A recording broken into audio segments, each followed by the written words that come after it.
Correct. देखो इससे पहले हम क्या बता रहे थे पिछले क्लास में, तुम लोग को रिमाइंड करो। Yes, accountability. Accountability is a very very important part for your foundational values of any civil servant. Correct. Accountability yes we have covered. और क्या था उससे पहले क्या किए थे?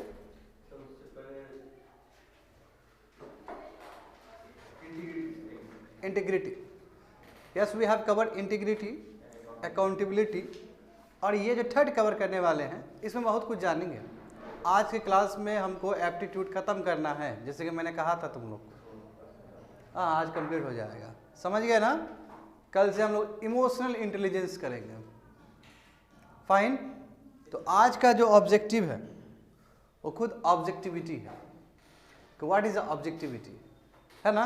सब्जेक्टिविटी और ऑब्जेक्टिविटी के बीच में क्या डिफरेंस है, कैसे हम इस चीज़ को रिड्यूस करें, उसके बारे में जानेंगे। आज का एजेंडा क्या है? ऑब्जेक्टिविटी। उसके बाद हम लोग जानेंगे कि इम्पार्शलिटी क्या होता है, इम्पार्शलिटी एंड नॉन पार्टिजनशिप्स। तो हम लोग वन लाइन से तो समझते हैं कि डिस्क्रिमिनेट नहीं करना चाहिए, तो उसको और डिग करेंगे, ये भी समझेंगे आज क्लास में। उसके बाद हम जानेंगे कि क्यों सिविल सर्वेंट को इम्पार्शियल नहीं होना चाहिए, क्या क्या रीज़न है क्यों सिविल सर्वेंट को क्यों नहीं होना चाहिए, तो वो भी समझेंगे आज की क्लास में। उसके बाद हम लोग देखेंगे कि एम्पैथी क्या होता है और डेडिकेशन टू पब्लिक सर्विस क्या होता है। ये बताए थे ना, ये सभी कोर वैल्यूज़ है, एक बार बना दिए थे इसमें और बताए थे ये सभी चीज़ पढ़ना है। तो आज जितना भी रिमेनिंग पार्ट है वैल्यू से रिलेटेड, वो सब चीज़ आज जानना है हमें क्लास में, ठीक है? तो जानते हैं हम लोग ऑब्जेक्टिविटी। सबसे पहले बात करते हैं ऑब्जेक्टिविटी के बारे में। तो क्या होता है ऑब्जेक्टिविटी? यस, लेमन टर्म्स में बताओ तुम लोग, क्या होता है ऑब्जेक्टिविटी? क्या अंतर है सब्जेक्टिविटी और ऑब्जेक्टिविटी के बीच में?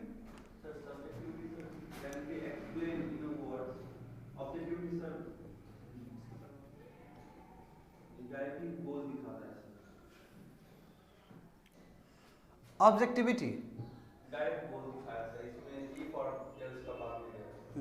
ठीक है। सब्जेक्टिविटी क्या है?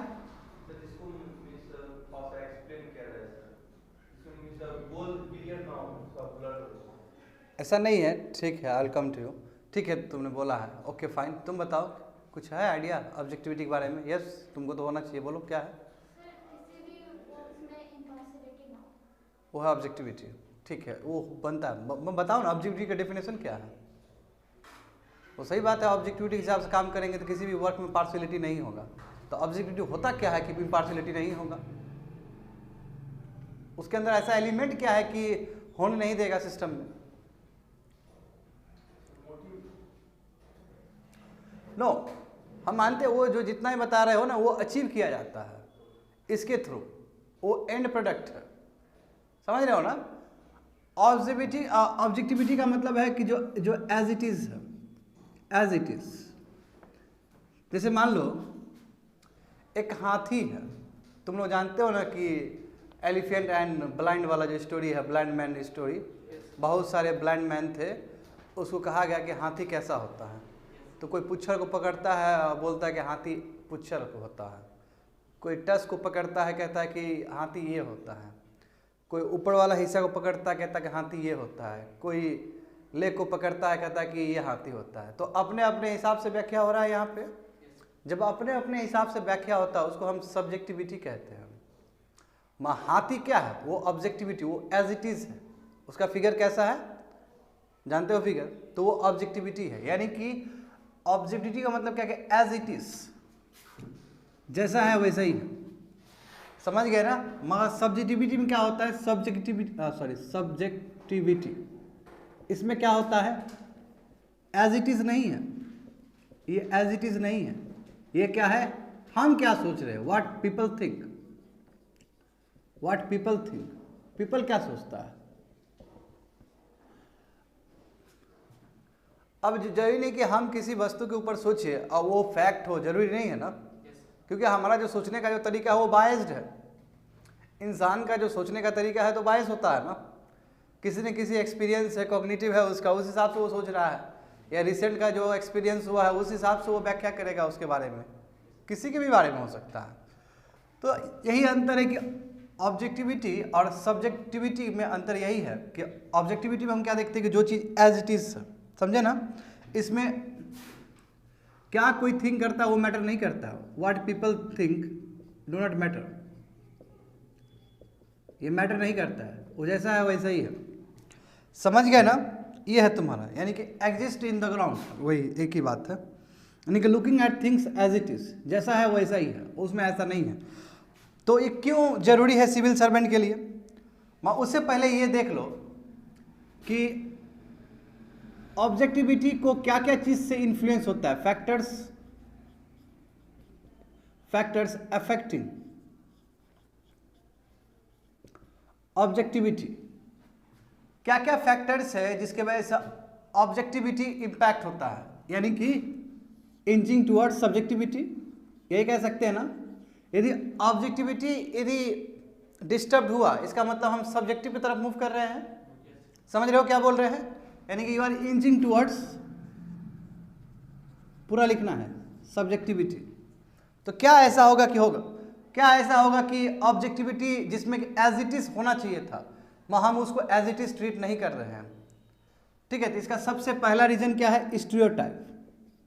बताता हूं क्या होता है स्टीरियोटाइप, पहले ही बता चुका हूं क्लास में। स्टीरियोटाइप का मतलब है कि लेट से हम किसी एक कास्ट के आदमी से मिलते हैं, लेट से XYZ कास्ट से, और वो बहुत रूडली बिहेव कर दिया हमसे, तो हम उस चीज़ को फिर जनरलाइज कर देते हैं कि वो कास्ट का आदमी था इसलिए पूरा कास्ट ही खराब है। तो यानी कि स्टीरियोटाइप का मतलब होता है जनरलाइजेशन, कोई चीज़ को हम जनरल कर देते हैं बिकॉज ऑफ आवर एक्सपीरियंस। एक ग्रुप के साथ इंटरेक्ट किए तो आपका एक्सपीरियंस पॉजिटिव भी हो सकता है, नेगेटिव भी हो सकता है। अब जो ही नहीं कि XYZ कास्ट से कोई आया और अच्छे से हमसे बर्ताव किया, तो इसका मतलब ये नहीं कि पूरा कम्युनिटी ही अच्छा हो, एंड वाइस वर्सा आल्सो। तो जो फैक्टर्स है ऑब्जेक्टिविटी को, उसमें जो सबसे ज़्यादा इम्पैक्ट होता है पहला वो स्टीरियोटाइप है। क्यों? अब वो कास्ट XYZ का अपना है एक कोई एज इट इज़ वाला कुछ फीचर्स, वहाँ का कोई एक आदमी आया, उससे हम मिले और अपने एक्सपीरियंस के हिसाब से हम बोल दिए ये कास्ट बेकार है, तो गलत हुआ कि नहीं हुआ? यानी कि हम सोच रहे हैं वो चीज़, और हम क्यों सोच रहे हैं? Because of our experience. तो समझ में आ गया ना, स्टीरियोटाइप मतलब generalization of whole community on the basis of your experience interacting with the particular people और पर्टिकुलर ग्रुप ऑफ पीपल। समझ गए? दूसरा देखो, दूसरा क्या हो सकता है तुम्हारा, हॉलो इफेक्ट। हॉलो इफेक्ट क्या होता है? हॉलो इफेक्ट का मतलब कि हम पर्सन्स को जज करते हैं, यहां पे लिख देता हूं, पर्सन को जज करते हैं on the basis of one trait. मतलब एक कैरेक्टर, ट्रेट का मतलब क्या होता है? कैरेक्टर, एक कैरेक्टर या नेचर के वजह से ना, TRAIT, ट्रेट। अब जैसे मान लो कोई आदमी बहुत मीठा मीठा बात कर रहा है हमसे, तो हम क्या ट्रीट कर दे कि ये आदमी बहुत ही ज़्यादा अच्छा होगा, हम बायस हो गए कि नहीं हो गए? हमारा जो ऑब्जेक्टिविटी था कि हकीकत में ये आदमी कैसा हो तो हमको पता नहीं है, मगर ये फैक्टर इम्पैक्ट किया ना। क्यों? हॉलो इफेक्ट की वजह से हम पर्सन को जज कर रहे हैं on the basis of one character, गलत हो गया। यानी कि ये सभी फैक्टर्स है जिसके वजह से हमारा ऑब्जेक्टिविटी रियलाइज नहीं हो पाता और हम सब्जेक्टिविटी की तरफ मूव कर जाते हैं। सब्जेक्टिविटी मतलब हम क्या सोचते हैं, एज इट इज है उससे मतलब नहीं कि हम क्या सोचते हैं। समझ में आ गया? थर्ड वन देखो, third one is your primacy factor. Primacy factor का मतलब क्या है कि first impression is the last impression. First impression equal to last impression, लिख दो लास्ट इंप्रेशन। अब प्राइमेसी फैक्टर मतलब क्या कि पहले जो इंप्रेशन था उसका, यदि बहुत ही अच्छा बोला तुमसे और बहुत ही अच्छा इंप्रेशन लेके आया तुम्हारे पास, तो तुम्हारे दिमाग में बिल्ड हो गया। अब तुम उसके बेसिस पे सोच रहे हो कि ही इज़ गुड और ही इज़ बैड। ऐसा जरूरी नहीं है। इसमें देखो एक ट्रेड है, एक कोई भी कैरेक्टर हो सकता है, ये दोनों इंटरमिंगल भी हो सकते हैं या नहीं भी हो सकते हैं, ठीक है। तुम ये मत कहना कि सर हॉलो इफेक्ट और प्राइमेसी इफेक्ट एक ही है, नहीं, एक हो सकता है मगर दोनों का अलग भी है। क्यों? क्योंकि इसमें हम इंप्रेशन का बात कर रहे हैं। ये जो ही नहीं कि इंप्रेशन हो, ये हो सकता है कि दूसरा चीज़ हो, आप बहुत टैलेंटेड हो किसी चीज़ में, वो तो इम्प्रेशन नहीं हुआ, वो तो अलग चीज़ हुआ। जैसे मान लो कि एक बहुत अच्छा डॉक्यूमेंट्स लेके आया, तो आप देखें कि पढ़ने में बहुत अच्छा है, तो आप ऑब्जेक्टिविटी के बारे में नहीं जाने कि इसने कितना गंदा काम किया है, मगर आप ये देख रहे हो कि इसका रिजल्ट अच्छा है, तो इसका मतलब ये अच्छा होगा। इम्प्रेशन क्या हो, impression is your by attitude. Impression no doubt impression वाला एलिमेंट आएगा उसमें भी, मगर first impression is the last. अब मान लो कि तुम्हारा रिजल्ट लेके आया मगर बहुत बैड एटीट्यूड में लेके आया, तो कैसे इंप्रेस हुआ तुम? इंप्रेस नहीं हो पाओगे तुम। तो मैं ये कह रहा हूँ कि ये जो प्राइमेसी इफेक्ट है बिल्कुल है, हॉलो इफेक्ट हो सकता है, इसके अंदर हो सकता है, इसी का एक सबसेट है प्राइमेसी इफेक्ट। हाँ पॉजिटिव फैक्टर हो तो, नेगेटिव फैक्टर भी हो सकता है। फर्स्ट इंप्रेशन मान लो कि बहुत घटिया उसका इंप्रेशन रहा, बहुत बुरा इंप्रेशन रहा, तो हम क्या बोलेंगे उसके बारे में? तो अब हकीकत में उसका फर्स्ट इंप्रेशन खराब हुआ, वो आदमी बहुत अच्छा था, हम तो बुरा मान लिए उसके बारे में। तो हमारा तो अब जो ब्रेन में जो डेवलपमेंट होगा उसके लेके बुराई होगा। समझ रहे हो ना? तो stereotype, hollow effect, primacy effect, hope so समझ में आ गया होगा। Fourth one, recency. Recency effect क्या होता है? रिसेंसी इफेक्ट का मतलब जो रिसेंट एक्सपीरियंस है हमारा, रिसेंट एक्सपीरियंस भी बहुत इन्फ्लुएंस करता है ऑब्जेक्टिविटी को। कैसे? एग्जाम्पल देखो, एक बेस्ट एग्जाम्पल देता हूँ। दिवाली में फायर क्रैकर्स जलते हैं, है ना, बहुत फूटता है। लेट से दिवाली में पटाखा फूट रहा है, तुम घर में बैठे हुए हो, तुम कैजुअल हो, सुनो अच्छे से, ठीक है, कैजुअल हो कि पटाखा फूट रहा है, मैं अचानक क्या हुआ कि बंदूक से नली निकाल दिया गया, यानी कि गन फायर कर दिया गया, तो तुमको क्या लगेगा कि पटाखा ही फूट रहा है। क्यों? Because of your recent experience. तो उस समय तुम डिफ्रेंशिएट नहीं कर पाओगे। तो हमारा रिसेंट एक्सपीरियंस के वजह से भी हम क्या करते हैं कि ऑब्जेक्टिविटी को ठीक से रियलाइज नहीं कर पाते और हम सब्जेक्टिविटी की तरफ मूव कर जाते हैं।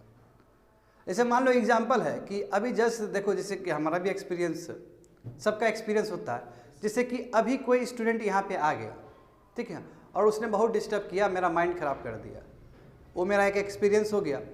फिर मैं दूसरा क्लास ले रहा हूँ और फिर उसी तरह कोई स्टूडेंट एंटर कर रहा है, तो मैं बिना कुछ सोचे समझे मैं बायस हो गया और मैं उसको डांट दूंगा, जाओ इधर से। क्यों? क्योंकि because of my recent experience, because of recency effect. क्यों? क्योंकि हमको लगेगा कि वो भी वही इम्पैक्ट छोड़ने वाला है। समझ रहे हो ना? समझ में आया? It is called your recency effect. And fifth one is your seeing oneself in others। देखो ये बहुत बड़ा प्रॉब्लम है सबका, ये हर ह्यूमन बीइंग का ही प्रॉब्लम है। क्यों? क्योंकि हम ये नहीं देखते कि वो कैसा है, हम अपने आप को दूसरे के अंदर ढूंढते हैं, ये सबसे बड़ा प्रॉब्लम है। हम चाहते हैं कि मेरे जैसा ही वो हो, ठीक है, हम वो नहीं सोचते हैं कि वो एक्चुअल में क्या है, और यदि मेरे जैसा वो नहीं है तो हम उसको रिजेक्ट कर देंगे। तो ये भी तो सब्जेक्टिविटी हो गया।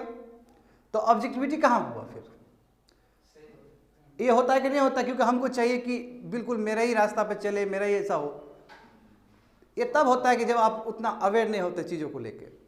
यदि आप ऑब्जेक्टिविटी को लेके अवेयर है तो आप इस चीज़ को बायकॉट करोगे। इसका तरीका भी बताएंगे कि कैसे हम क्या क्या काम करें जिसके वजह से हम ऑब्जेक्टिविटी को अचीव कर सकते हैं। समझ में आ रहा है नहीं सभी चीज़? यानी कि seeing one self in others, ये भी बहुत बड़ा प्रॉब्लम है, समझे ना? लिख लो इस चीज़ को। तो ये सभी चीज़ क्या है? प्रॉब्लम है, यानी कि फैक्टर्स अफेक्टिंग ऑब्जेक्टिविटी, और जिसके वजह से yes we are inching towards subjectivity. तुम थोड़ा टाइम पे आया करो, ठीक है? आज हम 4 बजे आ गए क्लास में, ध्यान रखो। आ रहे इसलिए क्योंकि हमको ख़त्म करना है क्लासेस को, टाइम पे ख़त्म करना है। टाइम पे ख़त्म करेंगे तो सबसे ज़्यादा फ़ायदा बेनिफिट पहुंचेगा तुम ही लोगों को पहुंचेगा। हमारा क्या, हम लंबा भी क्लास खींचते रहेंगे तो yes I am earning benefit. तो तुम अपना कम अपने लेकर वो रहो ना, अवेयर रहो। और सेकंड जो हाफ है, सेकंड हाफ पूरा पैक्ड है, उसको गलती से भी नहीं वो नहीं करना है। समझ गए ना? तो अब हम लोग समझेंगे कि हाउ टू डेवलप ऑब्जेक्टिविटी।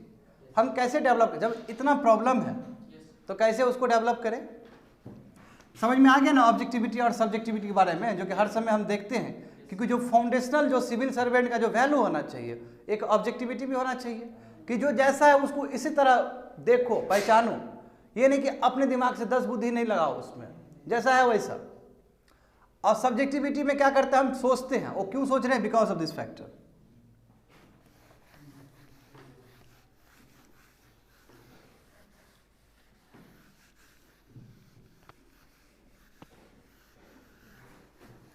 अब देखो, टू डेवलप ऑब्जेक्टिविटी, आप बिल्कुल सवाल question you can ask me, पूछा करो, सवाल पूछोगे ना क्लियर होगा। यानी कि हाउ टू इम्प्रूव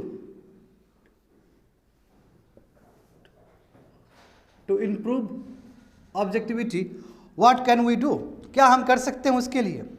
देखो, उसके लिए हमारे पास बहुत सारे विकल्प हैं। Number one is your think twice before deciding. यानी कि कोई भी चीज़ हम जो डिसीजन लेने वाले हैं, कोई भी निर्णय लेने वाले, उससे 2 बार हम सोचें उससे पहले। इससे क्या होगा कि हाँ ओके, बायस तो नहीं हो रहे हैं, सब्जेक्टिविटी की तरफ तो मूव नहीं कर रहे हैं। यानी कि you have to think logically, समझ गए ना। Number 2 is your don't always believe in intuition समझते हो ना, जो मन में अचानक आता है। मान लो कोई एक गरीब आदमी आया, देखने में पोशाक बहुत तो उसका गंदा है, लेट्स से, तो उसको देखते ही हम समझे क्या ये आदमी का क्या काम है यहाँ पे, ये इंट्यूशन नहीं चलेगा। क्या भरोसा वो आदमी बहुत बड़ा संत हो, क्या भरोसा उसका बेटा कलेक्टर हो, क्या भरोसा वो खुद ही कलेक्टर हो, यू नेवर नो। तो हम इंट्यूशन से काम ना करें। जैसे हमको अचानक इंट्यूशन मतलब क्या, अचानक फीलिंग्स जब आ जाता है किसी को देख के, कोई सिचुएशन को देख के या आदमी को देख के, तो उस पर हम तुरंत कैरी अवे नहीं होना चाहिए हमें। हम इमिडिएटली कैरिड अवे हो जाते हैं कोई भी चीज़ को देख के, समझ गए। जैसे कि बहुत ही गंदा आदत है बच्चा लोग का, ये जो यंग एज में अपना नहीं देखेगा कपड़ा, मैं दूसरे का कपड़ा ऐसे करके देखेगा, ऐसे कैसे करके मुंडी घुमा के, ठीक है, कि हमसे ज़्यादा स्मार्ट तो नहीं लग रहा है, वो भी तो इंट्यूशन ही है। अपने तक ही रहो बाबू, ठीक है। उसके बाद देखो, ये बहुत इंपॉर्टेंट है, seek others opinion, very very important. Six other views या ओपिनियन, दूसरे का भी व्यू लेना बहुत जरूरी है। कोई भी निष्कर्ष से पहुंचने के लिए ना पुतिन बनने की जरूरत नहीं है किसी को, ठीक है। सबका स्टेक होल्डर को रख के बात करना चाहिए, समझ गए ना। सीक अदर्स व्यूज, हाँ। Be wary of subjective biases, यानी क्या, अरे भाई हमारा दिमाग तो नहीं लग रहा है फालतू का, क्या हम ऑब्जेक्टिविटी को लेकर भटक रहे हैं क्या, कहीं सब्जेक्टिव वाला तो बायसनेस नहीं है हमारे अंदर, हमारे सोच में, इससे भी वरी होना।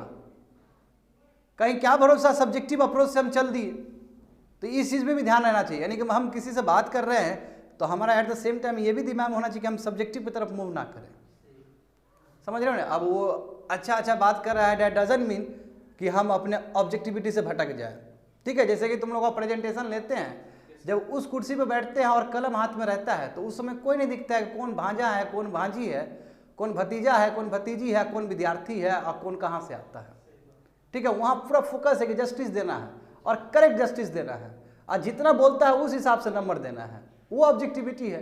अब ये सोच लेंगे कि हमारा भांजा को जिताना है, अब हमारा भांजे पढ़ने में स्मार्ट है तो हम क्या करें, और यदि उस समय उसको हम मार्क्स नहीं दिए तो वो भी तो हो गया तुम्हारा सब्जेक्टिविटी। ये सोच के हम मार्क्स नहीं देंगे कि हमारा इंग्लिश विद्यार्थी वाला दूसरा विद्यार्थी क्या बोलेगा, तो ये भी तो सब्जेक्टिविटी हो गया। अभी मैं बताऊंगा इम्पार्शलिटी, इसके बाद हम जोड़ेंगे उस कड़ी को भी। तो जो जैसा है, जो जैसा डिजर्व करता है उसको उसी रूप में देना, उसी रूप में देखना, यही ऑब्जेक्टिविटी है, समझ रहे हो ना। तो be wary of subjective biases, hope so, yes. Think, लिखो, think both sides of the coin, ये बहुत इंपॉर्टेंट है। क्यों, हमारे दिमाग में जब कॉइन आता है तो केवल हेड ही दिखता है हमें, है ना। ये भी तो एक नोशन ही है हमारे दिमाग में कि हेड, नो, हेड भी होता है, टेल भी होता है पीछे। तो हमको कॉइन का दोनों साइड देखना होगा। दोनों साइड मतलब क्या, हमको बहुत अच्छे से रिसर्च करना होगा, देन वी शुड डिसाइड कि वो आदमी कैसा है, वो सिचुएशन कैसा है। तो ये सभी तरीका है जिसके वजह से हम अपना ऑब्जेक्टिविटी को इम्प्रूव कर सकते हैं। और ऑब्जेक्टिविटी इसलिए हम इम्प्रूव कर रहे हैं कि जो चीज़ जैसा है उसको ऐसा ही हम ट्रीट करें। समझ रहे हो ना, उसको ट्रीट करने के लिए, ताकि उसमें कोई तरह का पार्शलिटी नहीं आए, उसमें कोई तरह का सब्जेक्टिविटी नहीं आए। यदि सब्जेक्टिविटी आ गया कहीं पे ना, तो वहीं से नेपोटिज्म, करप्शन, दुनिया भर का चीज़ स्टार्ट हो जाएगा। बात समझो, वो हमारा भाई है, थोड़ा सा उसको फेवर कर देते हैं, यस, यहीं से करप्शन शुरू। ठीक है, यदि हमारा भाई है, डिजर्व नहीं करता है उस पोस्ट को और उससे बेटर कोई है, तो बिल्कुल उसको प्रमोट करना चाहिए। क्यों? क्योंकि हम जो पढ़ रहे हैं यहाँ पे, वो पब्लिक सर्विस के लिए पढ़ रहे हैं। और पब्लिक सर्विस को जो रिप्रेजेंट करता है पब्लिक सर्वेंट, वो बहुत ही इंपॉर्टेंट एलिमेंट है सोसाइटी का। यदि उसके अंदर थोड़ा सा भी सब्जेक्टिविटी आया, तो उसके डिसीजन के वजह से होल मासेस इफेक्ट हो सकता है। तो इसलिए जो सिविल सर्वेंट का जो प्राइमरी जो ऑब्जेक्टिव होना चाहिए, वो ऑब्जेक्टिविटी होना चाहिए। समझ रहे हो ना? तो यही रीजन है, इसका यही कारण भी है कि क्यों हम सिविल सर्वेंट, लिखो यहाँ पे कि सिविल सर्वेंट को ऑब्जेक्टिविटी की तरफ क्यों ज़्यादा ध्यान देना चाहिए। क्यों? क्योंकि जो डिसीजन, उसका जो डिसीजन है ना, यस, इम्पैक्ट मासेस। बात समझे? और बहुत इंपॉर्टेंट डिसीजन उसका माना जाएगा। अब मान लो कि पीडीएस आया, दिया नीचे, बोला कि पहुंचाओ घर घर, और उसमें यदि सब्जेक्टिविटी आ गया तो प्रॉब्लम हो जाएगा। होप सो समझ में आ गया होगा तुम लोग को। तो it is all about your objectivity. अब बात करेंगे इम्पार्शलिटी एंड नॉन पार्टिजनशिप। तो बताओ इम्पार्शलिटी क्या होता है? क्या होता है इम्पार्शलिटी? कोमल, क्या होता है इम्पार्शलिटी?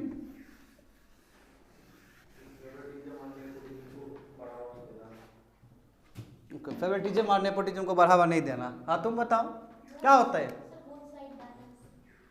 बोथ साइड बैलेंस मतलब? बोथ साइड बैलेंस का मतलब क्या होता है?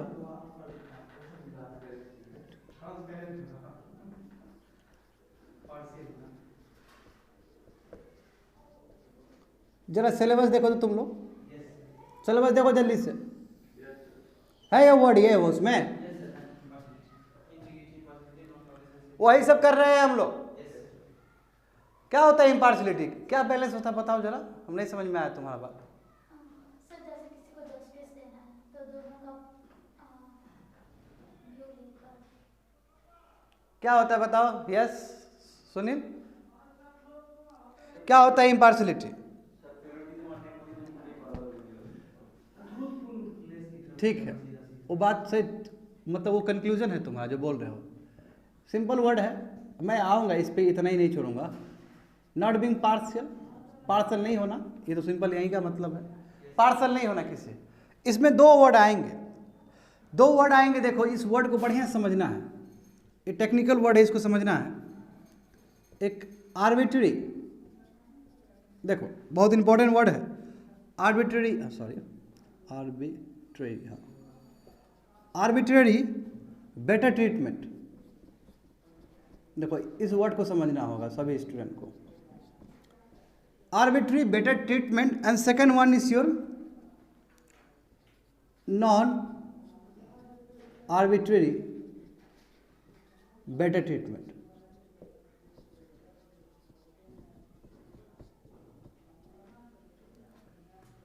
देखो इसका मतलब क्या होता है?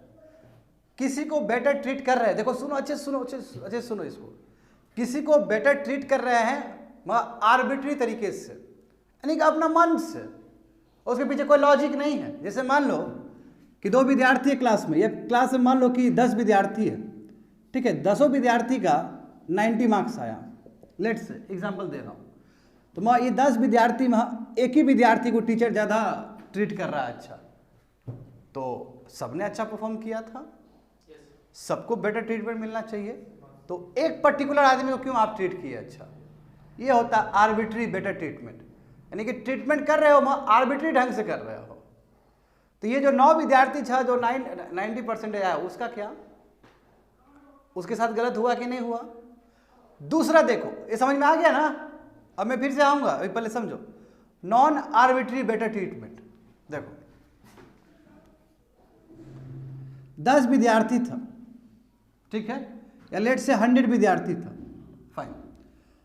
उसमें 10 विद्यार्थी सुप्रीम बहुत अच्छा रोज काम करता है, उसको जो टास्क देते हैं वो टास्क बहुत अच्छे से करता है, तो उसको हम बेटर ट्रीटमेंट कर रहे हैं। इसलिए कर रहे हैं क्योंकि वो बहुत अच्छा है, और 90 को हम नहीं कुछ कर रहे हैं, और उसको हम पनिशमेंट भी कर रहे हैं। क्यों? क्योंकि वो अच्छा नहीं है। अब यदि कोई आदमी बुरा रहे तो उसको बुरा बोलने में क्या दिक्कत है? मैं जो आदमी अच्छा है उसको बुरा बोलने में दिक्कत है। तो ये हुआ आर्बिट्री बेटर ट्रीटमेंट, यानी कि जो अच्छा आदमी है उसके साथ भी गलत काम हो रहा है। समझ रहे हो ना? मैं यहाँ पे क्या है कि जो आदमी अच्छा है उसको हम अच्छा ही ट्रीट कर रहे हैं, जो बुरा है उसको बुरा ही ट्रीट कर रहे हैं। एक दूसरा एग्जांपल देता हूँ, यदि समझ में नहीं आया तो एक और अच्छा एग्जांपल देता हूँ, उसमें और अच्छे समझ में आएगा। लेट्स से लेबर, एक कारखाना में बहुत सारे लेबर रहते हैं, करेक्ट, बहुत सारे लेबर्स होते हैं कारखाना में। देखो, कई लेबर काम करने में बहुत दुरुस्त होते हैं और कई बहुत सुस्त होते हैं, है ना, कई करते ही नहीं काम अच्छे से।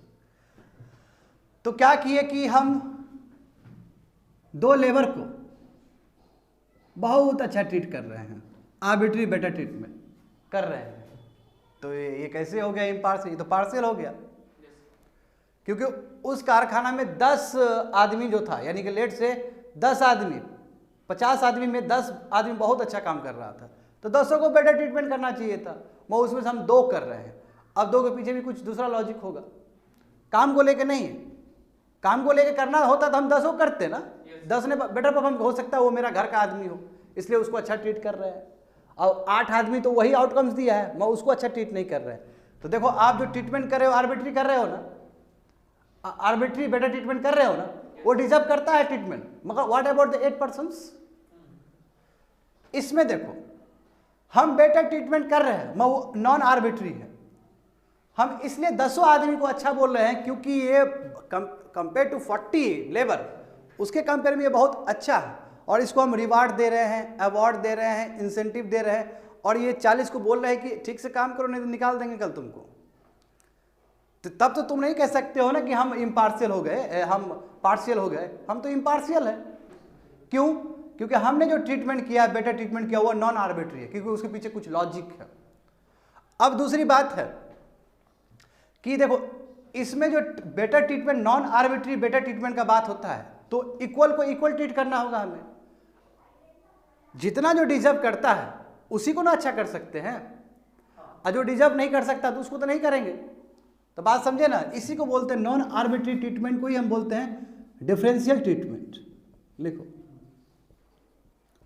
यही डिफरेंशियल ट्रीटमेंट। और ये अच्छा है, इसको इम्पार्शियल माना जाएगा। ये इम्पार्शियल है, but it is a partial. ये पार्शियल है। होप सो समझ में आ गया होगा। हाँ बोलो। पार्शियल नेगेटिव वर्ड है ना, इम्पार्शियल तो अच्छा वर्ड है, नॉट पार्शियल। पार्शियल नहीं होना। समझ गए? एग्जाम्पल लिख देना, दिमाग बहुत तुम लोग का कमजोर है।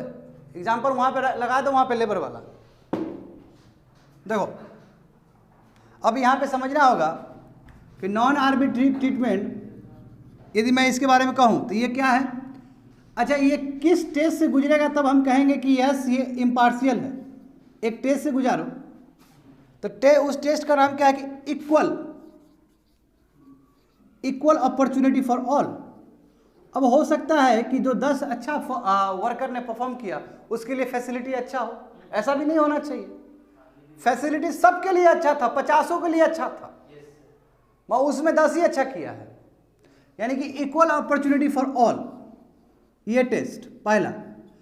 प्लस ये बहुत इंपॉर्टेंट है, ये बहुत ज़्यादा इंपॉर्टेंट है, इक्वल्स बीइंग ट्रीटेड इक्वली।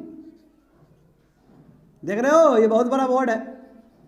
जो इक्वल्स है उसको इक्वल ट्रीट करो। क्यों? क्योंकि 2 आदमी को ट्रीट करोगे जबकि 10 आदमी ने अच्छा काम किया था, तो 10 इक्वल हुआ कि नहीं हुआ?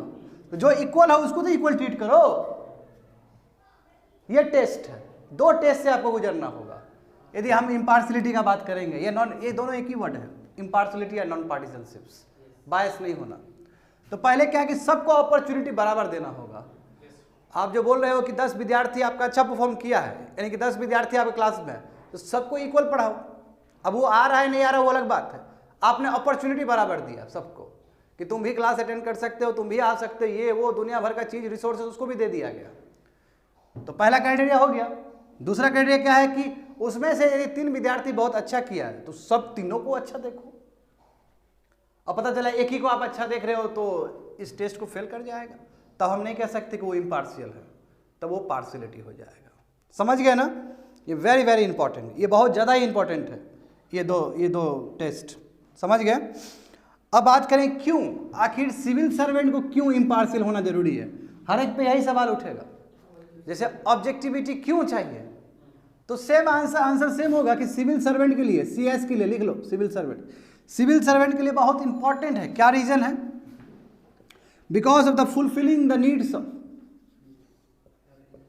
यस नीड्स ऑफ, हाँ फुलफिलिंग द इंटरेस्ट ऑफ लिख दो, या नीड्स ऑफ, हाँ एक ही बात है, इंटरेस्ट ऑफ, हाँ ये वर्ड लिख लो, एक वर्ड आता है फुलफिलिंग इंटरेस्ट इक्विटेबल। इक्विटेबल का मतलब क्या है कि सेक्शंस, सब सेक्शंस को बराबर देखना, सब सेक्शन, ऑल सेक्शन को प्रमोट करना, यही होता है तुम्हारा इंटरेस्ट इक्विटेबल, यानी कि सब पे ध्यान देना। अब ऐसा तो नहीं है कि अब किसी एक पे ज़्यादा ध्यान दोगे तो वो तो आगे निकल जाएगा, फिर गलत बात है, क्योंकि पब्लिक सर्वेंट का काम ही है कि जो भी आपको स्कीम आया है सबके लिए लॉन्च करो। करेक्ट, समझ गए ना? नंबर 1 सबके लिए मतलब जो डेजिग्नेटेड है, कई तो हम लोग अलग से SC/ST के लिए भी देते हैं, जैसे PDS हो गया तो PDS के लिए पर्टिकुलर है, तो वो पर्टिकुलर है तो वो भी तो एक सेगमेंट बना, तो उसमें भी डिफ्रेंशिएशन नहीं होना चाहिए ना। समझ रहे हो ना? सेकेंड वन देखो, सेकेंड वन क्यों इंपॉर्टेंट है? It is in accordance with your article 14 and 15। Bharat का संविधान क्या कहता है? Article 14, equality before law and equal protection of law. Correct, जब ये कह रहा है तो बिल्कुल आपका इम्पार्शियलिटी का बात कर रहा है। आर्टिकल 15 क्या कहता है कि नो डिस्क्रिमिनेशन, तो बिल्कुल वही बात है, यानी कि आर्टिकल 14 और 15 को लेकर चलने के लिए बहुत जरूरी है। समझ गए ना? उसके बाद यस, प्रोफेशनल एथिक्स को यदि अच्छे से रखना है तो जरूरी है हमें, अदरवाइज फिर कन्फ्लिक्ट ऑफ इंटरेस्ट हो जाएगा, है ना। और पर्सनल एथिक्स यदि डोमिनेट कर दे प्रोफेशनल एथिक्स को, वो भी पब्लिक सर्विस में, तब तो बेड़ा गर्क हो जाएगा पूरी तरीके से। ठीक है, क्योंकि प्रोफेशनल एथिक्स को सबसे हाईएस्ट प्रायोरिटी रखना है, स्पेशली पब्लिक सर्विस में। Number 4 is yes majoritarianism. क्या होता है मेजोरिटेरियनिज्म? क्या होता है तुम्हारा? यानी कि मान लो कि एक सोसाइटी में हिंदू बहुत ज़्यादा रह रहे हैं, ठीक है ना। अब यदि हिंदू के हम वो कर दे, हिंदू के फॉर्म में काम कर दे तो दिक्कत हो जाएगा बाकी माइनॉरिटी के लिए। हम जानते हैं कि रिलीजियस माइनॉरिटी है इस कंट्री में, हम जानते हैं कि लिंग्विस्टिक माइनॉरिटी है इस कंट्री में, तो फिर उसके लिए क्या होगा? वो प्रिवेंट करने के लिए, आई मीन मेजोरिटी को प्रिवेंट करने के लिए जरूरी है कि हमारे जो सिविल सर्वेंट हो वो इम्पार्शियल हो। अब जनता ज़्यादा हिंदू का है तो इसका मतलब थोड़ी कि हिंदू के लिए ही हम काम करेंगे, हमको तो सबके लिए काम करना होगा। तो ये है, यानी कि मेजोरिटेरिज्म को प्रिवेंट करना या प्रिवेंशन ऑफ मेजोरिटेरिज्म। मेजोरिटेरिज्म का मतलब क्या कि जहाँ ज़्यादा आदमी है उसी तरह का व्यू नहीं होना चाहिए, क्योंकि कंट्री हमारा क्या है? सेकुलर है, तो उस हिसाब से हम सोचेंगे। समझ रहे हो ना? उसके बाद देखो yes protection of weaker section. Weaker section का प्रोटेक्ट करना है तो इम्पार्शियलिटी होना बहुत जरूरी है कि नहीं है? बताओ तो। यदि हमारे मन में इम्पार्शियलिटी रहेगा तभी ना हम वीकर सेक्शन को प्रोटेक्ट कर पाएंगे, नहीं तो हम इन्फ्लुएंशियल ग्रुप में चले आएंगे, एलाइड क्लास का बात मान लेंगे और वहाँ पे बायसनेस दिखा देंगे अपना। तो जो वीकर सेक्शन है, जो मार्जिनलाइज सेक्शन है, ट्रांसजेंडर है, वुमेन है, चिल्ड्रन है, SC है, ST है, वो सबको पहले देखना होगा हमें, ठीक है, क्योंकि बहुत जरूरी है, इसीलिए हम रिजर्वेशन वगैरह भी देते हैं। ठीक है, समझ रहे हो ना? ये देखो उसके बाद yes encouraging work culture, very very important. Work culture को प्रमोट करने के लिए भी जरूरी है। वर्क कल्चर क्या है कि मान लो लेट्स एक एग्जाम्पल देता हूँ, तुम लोग कोट करके लिख लेना वहाँ पे अपने भाषा में, कि मान लो कि एक IAS बैठा हुआ है, ठीक है, अपने दफ्तर में, ठीक है, और एक गांव से, एक ग्रामीण इलाके से एक आदमी आया है, धोती पहन के, धोती भी गंदा है, हल्का फटा हुआ है, ठीक है, वो आया है। तो यदि वो IAS बुली कर दे उसको, तो जो सबऑर्डिनेट है, जो छोटे ऑफिसर है औहदे से, वो और बुली कर देगा उसको। और यहाँ पे यदि सिविल सर्वेंट खुद कुर्सी से उठ के जाए कि बाबा क्या हाल खबर है, बोलते हम आ जाते, बाबा बैठिए, ए लाओ रे बाबा के लिए चाय लाओ, तो क्या मैसेज जाएगा सबऑर्डिनेट के पास? बोले वाह, यही आदमी का तलाश है हमें, ये यंग है, ये मतलब ये ऐसा यंगस्टर IAS बनना चाहिए। कितना अच्छा मैसेज जाएगा। यानी कि वर्क कल्चर को भी प्रमोट करने के लिए, क्योंकि आपको एग्जाम्पल सेट करना है। यदि आपको सिस्टम को हटाना होगा तो बोल के नहीं, आप करके हटाओगे ना, तो करके हटाने के लिए इम्पार्शियल होना बहुत जरूरी है। यदि यहाँ पे बोलते कि बाबा धोती गंदा पहन के आया, इसको हटाओ रे, बाहर निकालो इसको, कितना गंदा है, आपको वही आदमी यदि टाई सूट में आता तो अलर्ट हो जाता तुम। तो ये इम्पार्शियलिटी नहीं होना चाहिए। क्यों?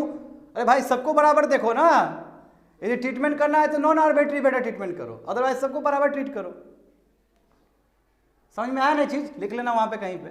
वर्क कल्चर को भी प्रमोट करने के लिए इम्पार्शियलिटी बहुत इंपॉर्टेंट है। होप सो समझ में आ गया होगा। तो अब समझते हैं कि ये तो किसके लिए था, कि फॉर सिविल सर्वेंट के लिए। सिविल सर्वेंट के लिए क्यों जरूरी है इम्पार्शियलिटी, करेक्ट। अब हम लोग देखेंगे कि क्या क्या हम चीज करें जिसके वजह से हम इम्पार्शियलिटी से दूर हो सकते हैं। ये चलो ये सब करना चाहिए सिविल सर्वेंट को। What should we done? We should be done so that we can away from impartiality and non partisanship. जैसे कि उस समय बताए थे ना वो वाला, ऑब्जेक्टिविटी के लिए क्या करें ताकि हम अचीव कर सके ऑब्जेक्टिविटी को। उसी तरह हम ऐसा क्या चीज़ करेंगे जिससे हम इम्पार्शियलिटी को अचीव कर सकते हैं, यानी कि हम पार्शियल नहीं हो। और ये क्या क्या कर सकते हो ऐसा पार्शियल नहीं होने के लिए? क्या कर सकते हो? एक तो तुम्हारा ऑब्जेक्टिविटी हो सकता है। यदि हम ऑब्जेक्टिविटी हमारे दिमाग में है तो हम पार्शियल नहीं होंगे, सिंपल सी बात है। हाँ, वेरी गुड। अकाउंटेबिलिटी, बहुत अच्छा। बायसनेस से दूर रहना, क्योंकि बायसनेस जानते हो, यदि दिमाग में बायसनेस आ गया तो फिर कहाँ से होगा? बताओ, तुम लोग बताओ। How to develop impartiality specially for civil servant? Discrimination को हटा देना। और पॉजिटिव डिस्क्रिमिनेशन बिल्कुल हो सकता है, वीकेड सेक्शंस के लिए है पॉजिटिव। आज तुम लोग एडिटोरियल से, बहुत अच्छा एडिटोरियल से एक पढ़ने वाले हो, पॉजिटिव एंड नेगेटिव लिबर्टी। और तुम लोग को आज ये भी समझ में आएगा कि फ्रीडम और लिबर्टी के बीच में अंतर क्या होता है, जो कि पढ़ चुके हो लक्ष्मीकांत किताब से, और अच्छे से और समझ में आएगा। बहुत अच्छा एडिटोरियल है। हाँ, नॉलेज तो हर समय हर एक चीज़ में काम आएगा, नॉलेज है ना। देखो क्या करोगे, तो लिख लो यहाँ पे, यानी कि इसको वो करने के लिए, पर इसको इम्प्रूव करने के लिए, इम्पार्शियलिटी को इम्प्रूव करने के लिए, या फिर दूसरा टॉपिक क्या हो सकता है, अवॉइड पार्शियलिटी हो सकता है ना ये। तो इसके लिए हमारे पास क्या क्या मैकेनिज्म है?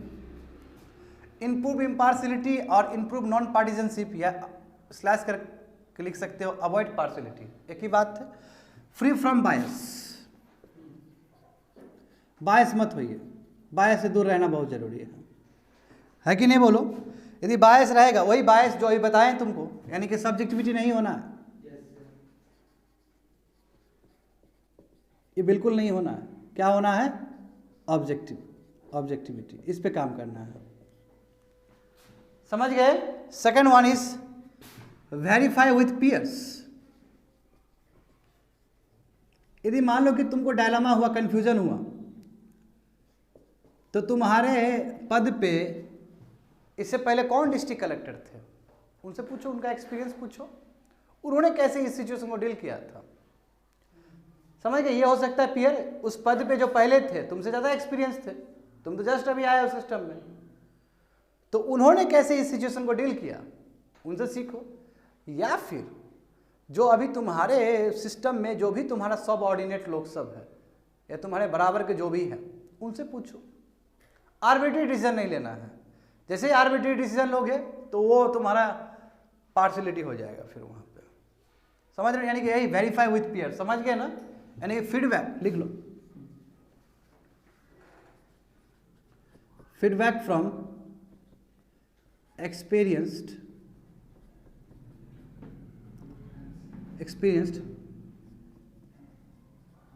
पर्सन ऑफ सेम कैटेगरी, यानी कि IAC हो वो भी सेम कैटेगरी, या फिर plus feedback from peers. Peers का मतलब क्या होता है?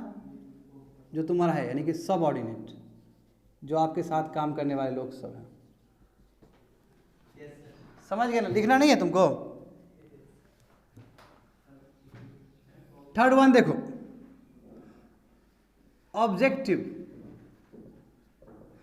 Objective decision support system.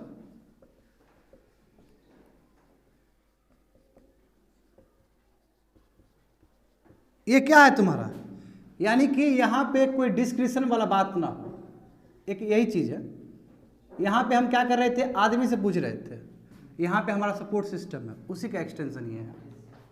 समझ गए? वहाँ सिस्टम ही है जो कलेक्टिवली सोचेगा उस चीज़ के बारे में, यानी कि ऑब्जेक्टिव डिसीजन सपोर्ट सिस्टम। हाँ, हम वो काम करेंगे जिसमें बायसनेस ना हो, सब्जेक्टिविटी ना हो, ऑब्जेक्टिविटी हो, इस तरह का सिस्टम ही है। और उसमें बहुत सारे टैलेंटेड लोग बैठे हुए हैं डिसीजन लेने के लिए। तो उस सिस्टम से हम बात करेंगे, वहाँ से कोई चीज़ पास होगा तो हम सोचेंगे कि अच्छा इसका रिपरकशन ऐसा है, ओके ओके सब्जेक्टिव हो जाए, नहीं ठीक है ऑब्जेक्टिव इस तरफ मूव करना चाहिए, तो ये पूरा फाइनलाइज कर देगा, इसी का एक्सटेंशन है वो। समझ गए ना? उसके बाद देखो सीकिंग, चलो ये तो हमने सिस्टम से ले लिया। सीकिंग पब्लिक ओपिनियन, लोगों का क्या कहना है, इसलिए देखते हो कि बहुत सारे चीज पब्लिक डोमेन में डाला जाता है। पब्लिक ओपिनियन लेने के लिए पब्लिक ओपिनियन बहुत जरूरी है। कोई भी आपका देखो, हम जो कर रहे हैं, हम लोग एक इंसान का तो कर ही रहे हैं, हम लोग पब्लिक सिविल सर्विस पर्सपेक्टिव से पढ़ रहे हैं इस चीज़ को। एक सिविल सर्वेंट के अंदर क्या क्या होना चाहिए, बात समझना। आदमी भी बिल्कुल यूज़ कर सकता है, तुम्हारे और मैं जैसा कॉमन आदमी भी यूज़ कर सकता है। मैं ये प्योरली एक सिविल सर्वेंट के लिए है, क्योंकि वो तुम्हारा पूरी तरीके से सिलेबस में ही ऐसा बोला गया है कि सिविल सर्वेंट के लिए क्या होना चाहिए। तो seeking public opinion, public domain में डाल दिए लोगों का, आपका क्या है फीडबैक। जैसे हम देखे थे ना, इसमें जब कोविड-19 आ गया था तो फर्टिलाइजर इंडस्ट्री में बहुत सारा वो बनाया गया था तुम्हारा सैनिटाइजर वगैरह, तो with the help of people, है ना, पीपल कोऑपरेशन से बना था वो। जैसे हम देखे थे झारखंड का एक जो डीएम थे, उन्होंने हद इनोवेशन पार कर दिया था उस समय, तो because of the support of people साथ में थे। तभी देखो, जब तक पीपल नहीं होगा तब तक कोई मास मूवमेंट बनेगा ही नहीं बनेगा, समझे ना? यस। उसके बाद impact on interest, impact on interest क्या होता है? इम्पैक्ट ऑन इंटरेस्ट यानी कि हमको सोचना है कि इस डिसीजन से स्टेक होल्डर को क्या असर पड़ेगा, समझे ना? डिसीजन स्टेक होल्डर को क्या इम्पैक्ट होगा इस पर्टिकुलर डिसीजन पे, यानी कि उस चीज़ को फील करना। यदि कोई भी हम डिसीजन ले रहे हैं तो समझेंगे ओहो ये पर्टिकुलर तबका को ये गलत इम्पैक्ट कर सकता है, छोड़ दो, थोड़ा सा और ऐड करके नया कुछ देते हैं। समझ रहे हो ना? यानी कि इम्पैक्ट ऑन इंटरेस्ट, तो इससे भी हम अवॉइड कर सकते हैं पार्शलिटी को, correct. And last one is your breaks on emotion. अब ये नहीं कि इमोशनल हो गए और पैसा लुटाया जा रहा है पब्लिक का, नो। और ये नहीं कि इमोशन हो गए और जो पैसा आया था बच्चे को ही गिफ्ट दे रहे हो। आपका इमोशन अपने घर में रखो, पब्लिक सर्विस रिप्रेजेंट कर रहे हो, पब्लिक सर्वेंट कहलाते हो, पब्लिक अथॉरिटी के अंदर आते हो, तो इमोशन में कोई काम चलने वाला नहीं है। लेकिन you have to away from your emotion, समझ गए ना? ये सभी चीज इंपॉर्टेंट है in order to achieve impartiality and non partisanships. Hope से समझ में आ गया होगा। और बोलो कुछ ऐड करना है तो ऐड कर सकते हो तुम लोग, कोई दिक्कत नहीं है। अब बात करेंगे डेडिकेशन टू पब्लिक सर्विस। देखो वहां पे है सिलेबस में,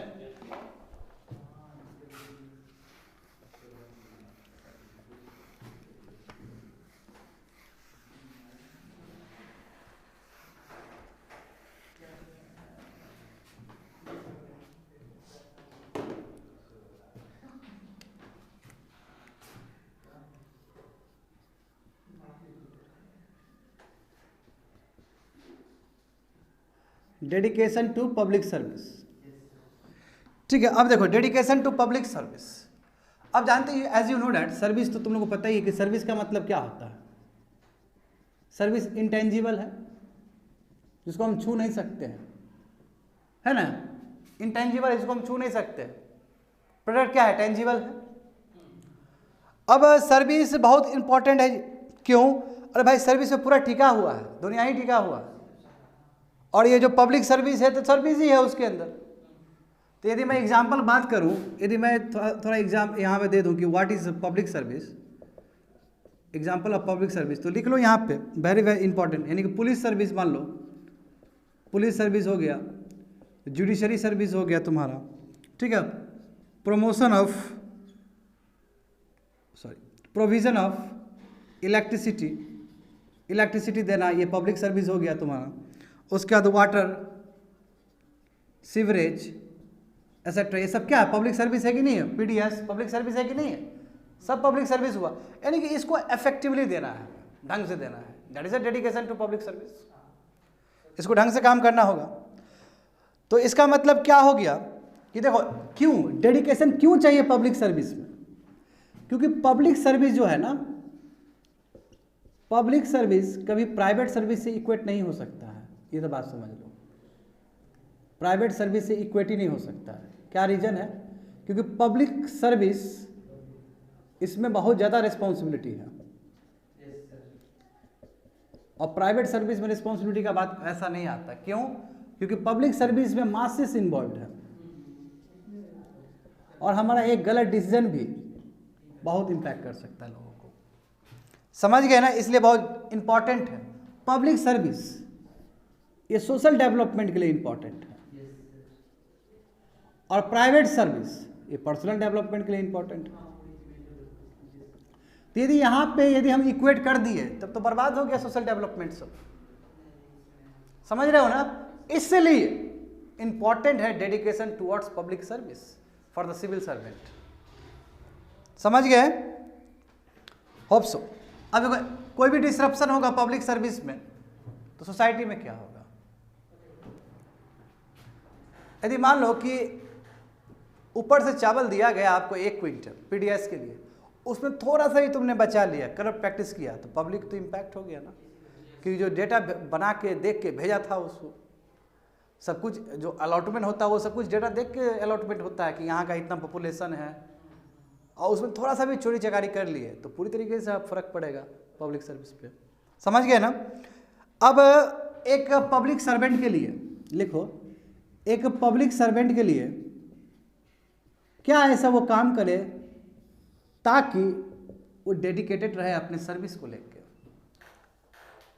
what should we expect from the public servant so that he can be dedicated toward public service? यानी कि क्या क्या करना चाहिए? ठीक है, तो always public service always highest priority होना चाहिए as compare to your private service और पर्सनल सर्विस। समझ में आया ना ये? उसका देखो जितना भी आपका जो एलिमेंट है, हॉबीज हो गया आपका, करेक्ट, आपका इंटरेस्ट हो गया, इसको असाइड कर दो, ये ज़्यादा इंपॉर्टेंट नहीं है एज कंपेयर टू विस पब्लिक सर्विस। आपका हॉबीज कुछ और हो सकता है, आपका इंटरेस्ट कुछ और हो सकता है, but you are representing the public post, public authority. समझे ना? हो सकता है कि हम उसको सबक सिखा दें, है ना, सिविल सर्वेंट बन गए, हो सकता है सबक सिखा दे। जब जाते थे तो हमको मारता था, अब देखते हैं अब सर घर को ही मारेंगे, तो पूरी तरीके से बायस हो गए तुम। समझ गए ना? दूसरा देखो, yes, don't try to make private, इसमें ये कह सकते हो कि नॉट सेटिंग प्राइवेट और पैरेलल प्रोफेशंस। अब देखते हो डॉक्टर लोग क्या करता है, डॉक्टर लोग एक सरकारी डॉक्टर है, ठीक है, वो सरकारी डॉक्टर है और वो अपना क्लिनिक खोल के बैठ जाता है, तो जो सरकारी डॉक्टर का जो पब्लिक सर्विस है वो तो बर्बाद हो जाएगा पूरी तरीके से, तो ऐसा नहीं करना चाहिए।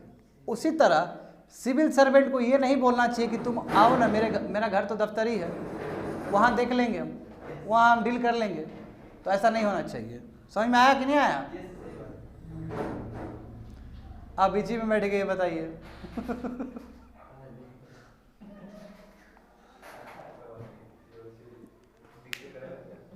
ऐसे भी लिख नहीं रहा। समझ में आ गया ना? It is all about your dedication to public service. ठीक है, और एक कवर कर देता हूँ।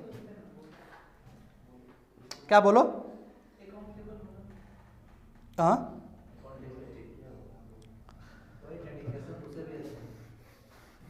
अकाउंटेबिलिटी के बारे में बता चुका हूँ इस क्लास में। क्या होता है अकाउंटेबिलिटी, समझ गए ना? चलो ठीक है, आज के लिए इतना ही, कल बता देंगे और that's it for today's class. छोड़ दो।